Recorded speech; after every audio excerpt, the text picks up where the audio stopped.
Bonjour, rebonjour les amis, Serge Fortunato. Écoutez bien mes amis, on a partagé précédemment que nous avons affaire à 4 lois.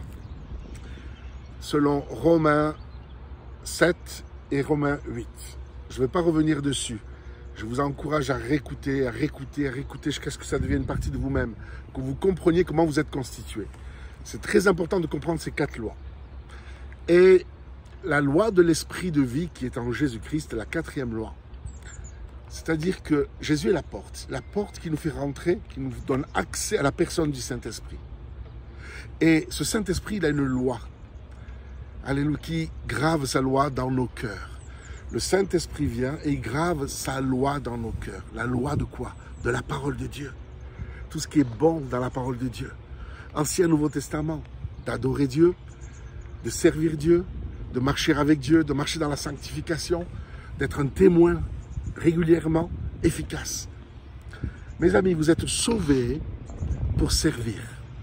La Bible dit que toute écriture dans l'épître de Timothée est inspirée de Dieu pour nous enseigner, pour nous corriger, pour nous encourager, pour nous édifier, afin que l'homme ou la femme de Dieu soit propre à toute bonne œuvre. Le but de Dieu, c'est qu'on fasse des œuvres, pas simplement témoigner, évangéliser, mais qu'on fasse des œuvres même spécifiques, œuvres sociales, dans le but d'évangéliser. Ça peut être œuvre médicale, dans le but d'évangéliser.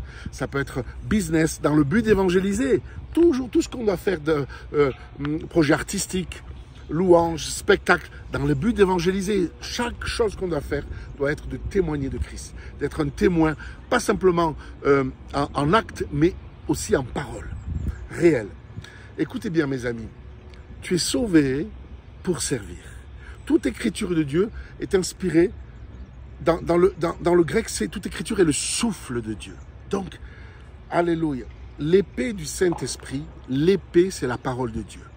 Donc, quand tu médites cette parole, le Saint-Esprit la rend vivante en toi. Et tu te diriges vers le Jésus qui est ressuscité. Tu le pries, tu l'adores et tu reçois son esprit. Et son esprit, il a une loi. C'est la loi de l'esprit de vie qui t'affranchit de la loi du péché, de la mort. Si tu dépends vraiment de Jésus, tes désirs vont être de plus en plus de vouloir plaire à Dieu, de servir Dieu, de te consacrer encore davantage à Dieu, de te sanctifier, d'être un instrument utile entre ses mains, pour être un canal entre ses mains. Tu es sauvé pour servir Christ. Tu es sauvé pour être bouillant. Romains chapitre 12, verset 1 nous dit que tu dois te donner un sacrifice vivant. Un sacrifice pas mort, vivant, parce que Dieu a besoin de toi. Alléluia. Et Dieu ne veut pas que tu aies une vie monastique. Beaucoup de chrétiens d'église ont des vies monastiques. Moi, on paye maintenant pour aller à des concerts de louanges. Alléluia. On paye maintenant pour aller à des concerts de louanges. C'est un non-sens. On doit laisser libre accès aux inconvertis, on doit les inviter. Et que les groupes de louanges aussi descendent dans les rues. Je te louerai parmi les nations, dit la Bible de Dieu. Vous avez un don, vous avez un talent, vous l'avez reçu de la part de Dieu. Mais allez jouer dans la rue. Allez évangéliser dans la rue avec votre belle louange, parce que la musique attire les gens, surtout quand c'est de la qualité et qu'il y a la présence de Dieu, qui a l'onction. Ça attire les gens. Et après, un petit témoignage court et efficace. Oh mes amis, apprenons à dépendre de Jésus. Nous sommes sauvés pour être des disciples. À l'effet de toutes les nations des chrétiens, non, des disciples. Un disciple, qu'est-ce que c'est? Dans le grec, littéralement, ça veut dire élève. Un élève, toute notre vie, on sera un disciple. Ça veut dire qu'on sera constamment en train d'apprendre. Un élève, il est constamment en train d'apprendre. Il passe les différents cycles. Il va de gloire en gloire, de victoire en victoire. Il monte dans son onction, il monte dans sa vie spirituelle, il monte dans sa maturité spirituelle. Et plus on monte, plus on réalise que nous-mêmes, on ne peut rien faire et on dépend davantage de Jésus. Davantage de Jésus. Écoutez-moi bien. Et Jésus nous parle dans Jean. Donc, vous êtes sauvés pour servir. Si on vous prêche un évangile, tu es sauvé par grâce, sans les œuvres, c'est vrai ce texte, on est sauvé par grâce, sans nos propres œuvres de justice, mais on est sauvé pour servir et pour accomplir les œuvres de Dieu, mes amis. Alléluia. Donc tu es sauvé. J'ai trouvé à peu près une 50aine de passages dans le Nouveau Testament qui parlent qu'il faut être consacré pour être sauvé. Il faut être rempli du Saint-Esprit. Et c'est là que tu es vraiment fils de Dieu. Sinon, tu as l'apparence de la piété, mais tu en renies ce qui en fait la force. C'est quoi la dépendance à Jésus? C'est la croix, c'est la sanctification, c'est la dépendance au Seigneur. Oui, on doit vivre dans la grâce de Dieu. Oui, on doit vivre dans la bénédiction de Dieu. Amen, amen, amen. On doit dépendre de Jésus ressuscité. Alléluia. Mais pour le servir. Parce qu'il y a une loi en toi qui a des désirs et des désirs contraires à ceux du Saint-Esprit, qui est la loi du péché de la mort. Et si tu n'es pas consacré, si tu ne dépends pas de Jésus, tu ne peux pas faire mourir les actions du corps dans ta vie. Et automatiquement, c'est la chair qui prend le dessus. Oh, extérieurement, tu auras l'apparence de la piété. Mais en fait, dans la pratique, il n'y a rien. Il n'y a pas de communion avec Dieu. Si tu as une communion profonde avec Dieu, Dieu te pousse à l'action. Dieu te pousse à l'action. Donc, tu dois te remplir du Saint-Esprit et tu dois après être conduit par l'Esprit pour témoigner avec sagesse, avec discernement. Le but, c'est d'emmener, de sauver les gens de l'enfer, de les retirer de l'enfer, mes amis.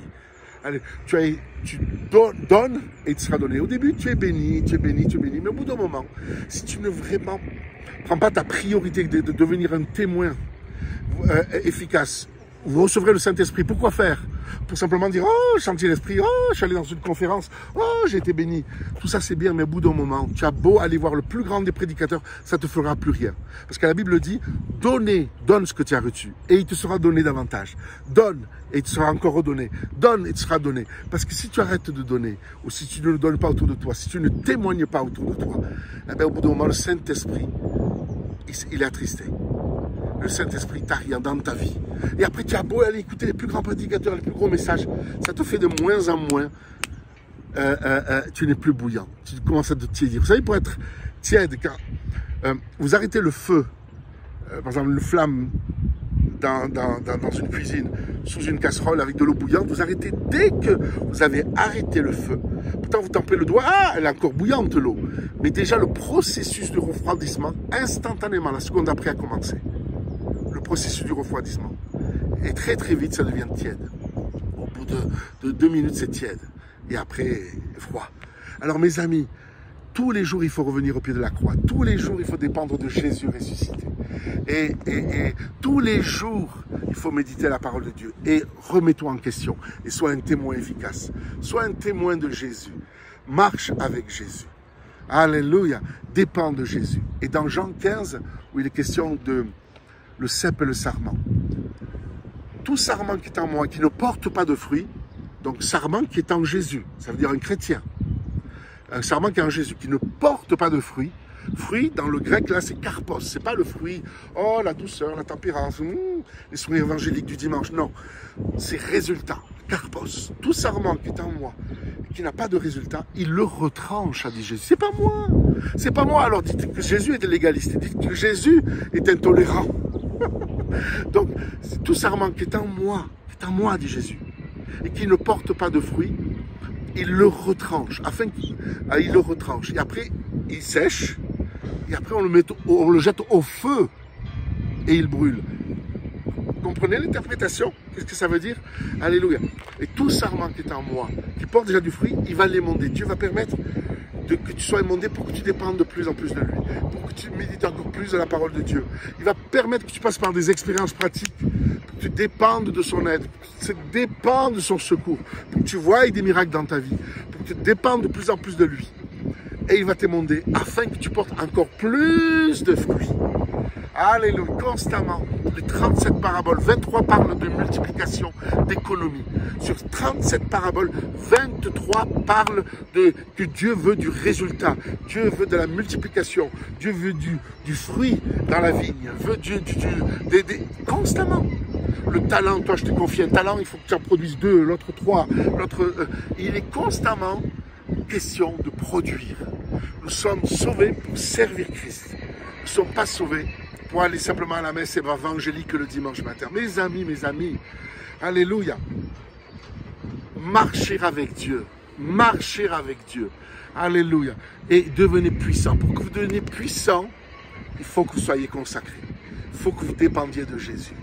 Vous dépendiez de sa grâce, de sa puissance en amour. Et le Saint-Esprit qui a une loi, cette loi va se graver dans ton cœur. C'est une parole de Dieu que tu médites, cette parole de Ancien Nouveau Testament que tu médites. Alléluia. Quand tu te diriges vers Jésus, il va graver cette loi dans ton cœur. Alléluia. Sans moi, dit Jésus, vous ne pouvez rien faire de spirituel. Ah oui, tu peux faire plein de choses. Mais Dieu n'est pas là. Vous voyez que Jésus dans l'Apocalypse, la Odyssée, une église des derniers temps, en temps de la fin, c'est la 7e église. Jésus, il est dehors de sa propre église, à l'intérieur, il y a des programmes. On prêche Jésus, il y a des super concerts de louanges, avec des musiques, avec des lumières partout. Mais Jésus est dehors, et il tape et dit, est-ce que je peux être Seigneur de votre vie? Est-ce que je peux être Seigneur de cette église? Waouh! Donc on peut avoir tout un programme, avec beaucoup de bruit, avec beaucoup de musique. Il n'y a pas la gloire de Dieu. Il n'y a pas l'onction, la puissance de Dieu. Vous devez être remplis du Saint-Esprit. Les fils de Dieu ne sont pas conduits par les prophètes, là, tous ces prophètes qui se lèvent là maintenant. Les gens courent après ces prophètes-là. La Bible dit, je respecte le ministère prophétique parce que je suis moi-même prophète. Écoutez bien. Et je suis maintenant dans le ministère apostolique parce que moi et mon épouse, on supervise et on coach 37 églises. Donc, écoutez bien, et il va y en avoir beaucoup plus. Écoutez bien, mes amis. Ce que j'essaie de vous dire, c'est que dans l'Ancien Testament, il y avait les rois, les prophètes et les souverains sacrificateurs où de temps en temps l'onction venait sur eux. David avait quelque chose de particulier, l'onction était souvent sur lui. Et il prophétisait, c'était formidable. Mais dans le Nouveau Testament, c'est chacun d'entre nous. Vous pouvez tous baptiser du Saint-Esprit, vous pouvez être tous remplis du Saint-Esprit. Pas simplement visiter de temps en temps, remplis tous les jours tout à nouveau du Saint-Esprit. Les fils de Dieu sont conduits par les prophètes, il est écrit dans Romains 8. Non, les fils de Dieu sont conduits par l'Esprit de Dieu. Par l'Esprit de Dieu, mes amis. Est-ce que vous comprenez?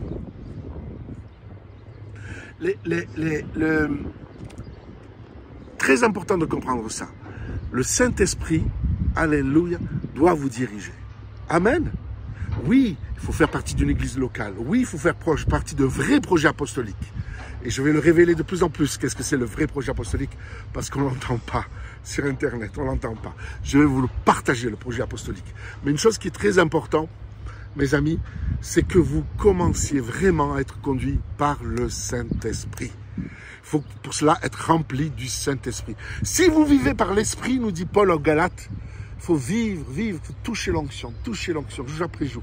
Tu vis dans sa présence, tu vis dans sa présence, tu vis dans la parole de Dieu, tu vis dans la grâce de Dieu, dans l'amour de Dieu. Si vous vivez par l'Esprit, 1, 2, marchez aussi selon l'Esprit. Donc, tu ne peux pas marcher selon l'Esprit si tu n'apprends pas à toucher l'onction tous les jours, à vivre dans la présence de Dieu tous les jours, l'onction, la gloire de Dieu tous les jours. Amen. Soyez bénis. Alors Jésus il a dit, je suis le cep, mon père est le vigneron. Vous êtes les sarments. Le cep, c'est le tronc. Les sarments, c'est la branche. Vous êtes la branche. Alors, dépendez de Jésus ressuscité maintenant. Et laissez la vie de Dieu couler. Vous êtes la branche, vous êtes le sarment. Jésus est le cep. Et laissez la vie de Dieu couler. Couler. Maintenant, laissez-vous toucher par le Saint-Esprit. Oh, la vie de Dieu coule à travers Jésus. À travers Jésus. La loi de l'esprit de vie qui est en Jésus-Christ. À travers Jésus, le Saint-Esprit, la personne du Saint-Esprit coule en vous. Coule en vous. Oh, laissez-vous toucher dans votre esprit, votre âme et votre corps. Maintenant, soyez guéris de vos maladies maintenant, au nom de Jésus. Soyez libérés de votre dépression maintenant. Soyez libérés, que votre système nerveux soit libéré au nom de Jésus-Christ. Soyez bénis au nom de Jésus-Christ. Recevez l'amour, la grâce, la paix de Dieu. Mais consacrez-vous à Dieu. Vous êtes sauvés pour devenir un disciple. Vous êtes sauvés pour servir Christ, pour être un témoin efficace. Soyez bénis au nom de Jésus-Christ. Amen.